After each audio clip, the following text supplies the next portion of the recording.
एक गांव में बबलू नाम का एक कबूतर रहता है। अरे बेटा उठ जा, जा जाकर कोई नौकरी देख ले। बेटा इतना पैसा लगाया है हमने तुझ पर, तुझे एमबीए कराया, जा जाके कुछ कमा ले, कोई नौकरी ढूंढ ले। हाँ माँ, आज मेरा इंटरव्यू है, मैं जा रहा हूँ, आज तो मेरी नौकरी पक्की समझो। बबलू चाय पीने के लिए बाहर आता है। ले बेटा चाय पी ले और इंटरव्यू में पास ही हो जाना। मैं भगवान से प्रार्थना करूंगी कि ये नौकरी तो तुझे मिल ही जाए। मम्मी जी 50 से भी ज़्यादा नौकरियों के इंटरव्यू देकर आ चुके हैं देवर जी, पर क्या फ़ायदा हुआ इनके एमबीए करने का। इनसे अच्छे तो वो रामू काका हैं, कम से कम कुछ कमा तो लेते हैं। इनको तो एक नौकरी तक नहीं मिलती है। भाभी आप देखना, एक दिन आप सबको मेरे ऊपर गर्व होगा, तब आप मुझको ताने नहीं मारेंगी। क्या फ़ायदा देवर जी, तब तक आपके भैया अकेले ही पूरे घर का खर्चा उठा कर बूढ़े हो जाएंगे, और मम्मी जी तो शायद स्वर्ग ही सिधार जाएं। बहू तुम चुप करो। बेटा तुम इसकी बातों पर ध्यान मत दो, तुम अच्छे से इंटरव्यू दो जा कर के। जा रहे हैं भाभी हम, एक कप चाय पीने नहीं दी आपने हमें। वैसे भी चाय तो आपने बिल्कुल अच्छी नहीं बनाई थी, तो आप बना लीजिए, हम भी देख लेंगे कितना स्वाद है आपके हाथों में। बबलू इंटरव्यू के लिए निकल जाता है। एमबीए किया है आपने, काफ़ी अच्छी ग्रेड है आपकी। थैंक यू सर, बहुत मेहनत से पढ़ाई किए हैं हम, पर नौकरी तो हम आपको नहीं दे सकते। क्यों? आपने तो कहा कि हमारी ग्रेड अच्छी है, तो नौकरी क्यों नहीं दे सकते? पोस्ट तो पहले ही हम किसी और को दे चुके हैं। आप तो जानते ही हैं, समाज है, सबको खुश रखना पड़ता है। समझ गए हम, ठीक है, थैंक यू सर, चलते हैं हम। ये कहकर बबलू वहाँ से आ जाता है और अपने दोस्त मिट्ठू तोते के साथ बैठकर चाय पी रहा होता है। क्या करूं मिट्ठू भाई, माँ इतनी परेशान रहती है, घर का सारा खर्च भैया ही उठा रहे हैं, हम तो उनका सहारा भी नहीं बन पा रहे हैं। हमारी माँ ने इतने पैसे लगाकर हमको एमबीए कराया, जो जमा पूंजी थी वो सारी हमारी पढ़ाई पर लगा दी, और हम इतने नालायक हैं कि उनका सहारा भी नहीं बन पा रहे हैं, कोई नौकरी नहीं मिल पा रही है। मन करता है सारी डिग्रियां फाड़ कर फेंक दें हम। ये चाय किसने बनाई, कितनी बकवास चाय है।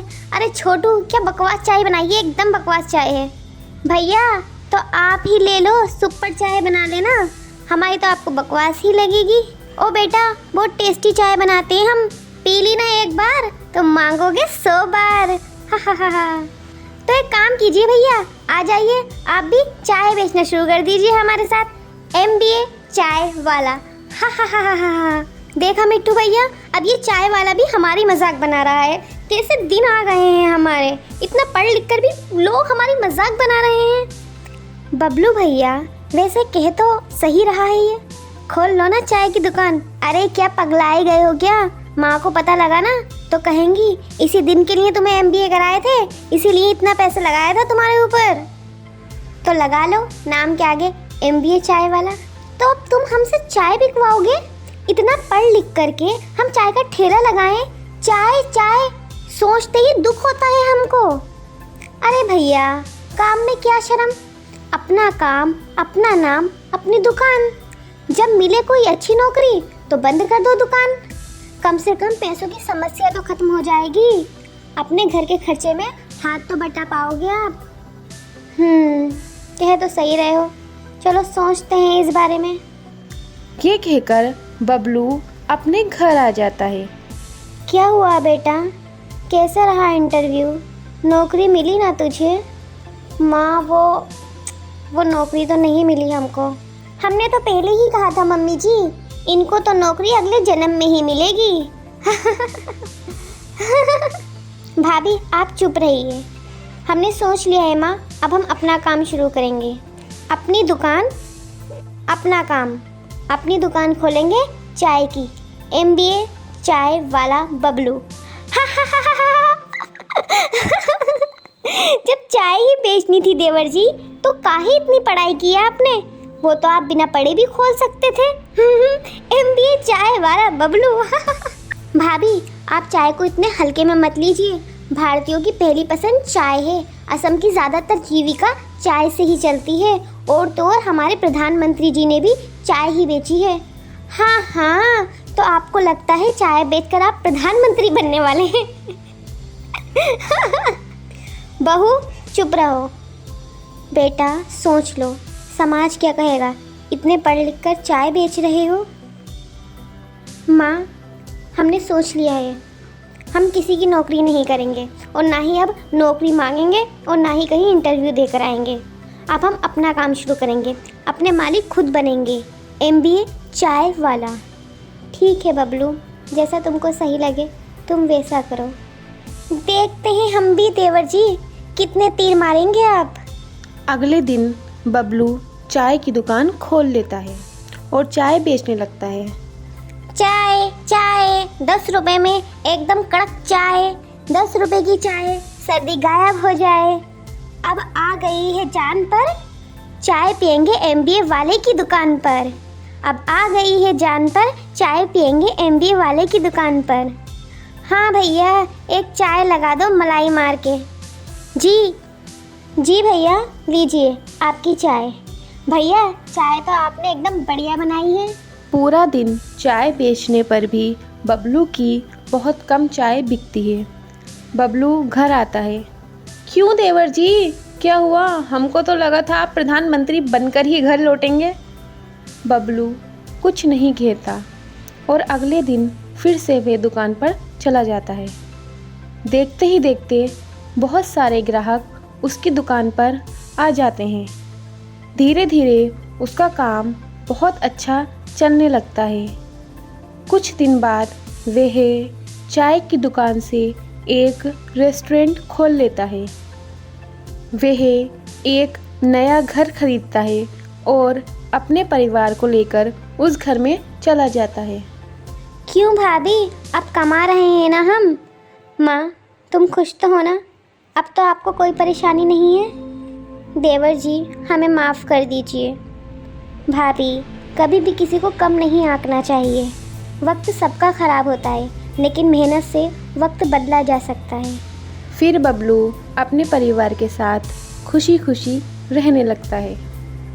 मेहनत से हम अपनी किस्मत बदल सकते हैं, इसीलिए किस्मत के सहारे बैठने से अच्छा है कि हम मेहनत करें। मोमोज 5 रुपए की प्लेट। मोमोज कौन खाएगा? टेस्टी टेस्टी मोमोज 5 रुपए की प्लेट। एक गांव में टोनी चिड़िया अपने पति राजू के साथ रहा करती थी। टोनी चिड़िया के 2 बच्चे थे, एक का नाम टुनटुनी और एक का नाम बबलू था। वो दोनों ही स्कूल में पढ़ते थे। उनका परिवार बहुत खुशी खुशी रहता था। टोनी का पति राजू एक होटल में काम किया करता था। एक दिन सुबह को राजू उठता है। अरे टोनी, देखो ना, मेरे पैर से नहीं चला जा रहा। ये क्या हो रहा है? क्या हुआ जी? क्या हुआ आपके पैरों में? क्यों परेशान हो रहे हैं आप? पता नहीं, देखो मेरे पैर काम ही नहीं कर रहे हैं। मैं चल ही नहीं पा रहा हूँ। अरे आप बैठ जाइए, आप थोड़ा आराम कीजिए, शायद थोड़ी देर बाद आप चलने लगे। ठीक है। नहीं, देखो ना टोनी, कुछ नहीं हो रहा है। मुझे लगता है कि मेरे पैर खराब हो चुके हैं। आप ऐसा मत कहिए, मैं डॉक्टर को बुला कर लाती हूँ। वो आपको चेक करके बताएंगे कि आपको क्या हुआ है। टोनी डॉक्टर के पास जाती है और उन्हें लेकर अपने घर आती है। डॉक्टर राजू को देखते हैं और फिर टोनी से कहते हैं, बहन, तुम्हारे पति के पैर खराब हो चुके हैं, अब ये चल नहीं पाएंगे। आप ये क्या कह रहे हैं डॉक्टर साहब? आप सही से चेक कीजिए, मेरे पति सही हो जाएंगे। नहीं बहन, मैंने सही से चेक कर लिया। ठीक है, अब मैं चलता हूँ। ये कहकर डॉक्टर वहाँ से चले जाते हैं। हे भगवान, मेरे पति को क्या हो गया? इनके पैर क्यों ठीक नहीं होंगे? टोनी, मुझे माफ़ कर दो, मेरी वजह से तुम्हारी ज़िंदगी ख़राब हो गई। आप ऐसा क्यों कह रहे हैं? ऐसा कुछ नहीं है। ऐसे ही कुछ दिन बीत जाते हैं। खाने का सामान तो ख़त्म हो चुका है। खाने के लिए घर में कुछ भी नहीं है। अब मैं क्या करूं? टोनी राजू के पास जाती है और कहती है, सुनो ना, खाने का सामान बिल्कुल ख़त्म हो चुका है। घर में खाने के लिए कुछ नहीं है। मैं सोच रही थी जिस होटल में आप काम करते थे, मैं ही जा कर के उस होटल में काम करना शुरू कर देती हूँ। तुम वहाँ जाओगी काम करने के लिए? हाँ तो क्या हुआ, एक पत्नी ही तो पति के काम आती है ना उसके बुरे वक्त में। मैं वहाँ पर जाकर काम कर लूँगी। ठीक है, जो तुम्हें सही लगे तुम वही करो। टोनी होटल में जाती है। अरे तू आई है, और तेरा पति कहाँ है इतने दिनों से? होटल में काम करने नहीं आया? उसे कोई फिक्र विक्र है कि नहीं? मालिक, मेरे पति के पैर खराब हो चुके हैं। उनके पैरों से नहीं चला जा रहा, इसीलिए उनकी जगह मैं काम करूँगी। ठीक है, जा अंदर जाके काम कर। ऐसे ही टोनी अपना जीवन बिताने लगती है और उस होटल में काम करने लगती है। एक दिन उसके घर उसकी सहेली आती है। अरे टोनी, और बता, कैसी चल रही है तेरी ज़िंदगी? क्या बताऊं बहन, मैं तो बहुत परेशान हूँ। मेरे पति के पैरों ने काम करना बंद कर दिया है। अब मुझे होटल में जाकर काम करना पड़ता है और पैसों की भी बहुत परेशानी हो रही है। अरे तो तुझे किस चीज़ की परेशानी है? किसी और की गुलामी करने से अच्छा है तो अपना काम शुरू कर दे। अपना काम? मैं कौन सा काम शुरू कर सकती हूँ? तू एक काम कर, तू मोमोज़ की दुकान खोल ले। वैसे भी तो मोमोज़ तो कितने टेस्टी बनाती है ना। मुझे पूरी उम्मीद है कि तेरे मोमोज़ बहुत बिकेंगे। तू सही कह रही है, मुझे मोमोज़ का ठेला लगा लेना चाहिए। अगले ही दिन टोनी मोमोज का ठेला लगा लेती है। मोमोज़ 5 रुपए की प्लेट। मोमोज़ कौन खाएगा? टेस्टी टेस्टी मोमोज़ 5 रुपए की प्लेट। अरे बहन, मुझे भी लगा दे एक प्लेट। ठीक है भैया, अभी लगाती हूँ। वाह, तुम्हारे मोमोज़ तो बहुत अच्छे हैं। इसी तरह देखते ही देखते उसकी दुकान पर बहुत सारे ग्राहक आ जाते हैं और कुछ समय बाद उसकी पैसों की परेशानी भी दूर हो जाती है और